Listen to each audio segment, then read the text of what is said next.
Okay, so one of the first things that I'm going to be showing you is how to take the side scuttles off.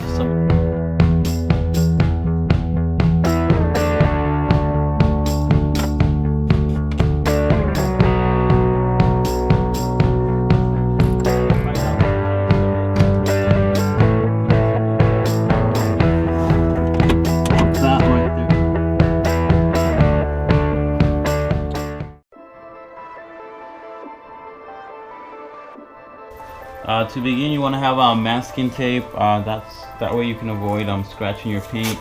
While you're doing this, use a plastic pry tool.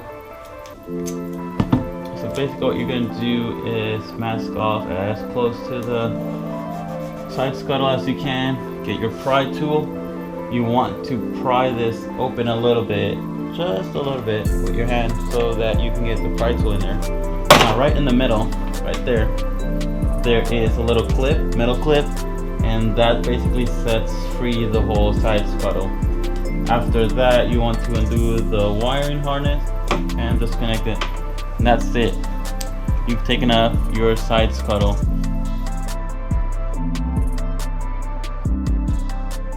Thank you so much for watching. Don't forget to like, comment, and subscribe. We'll see you next time, and keep on motoring.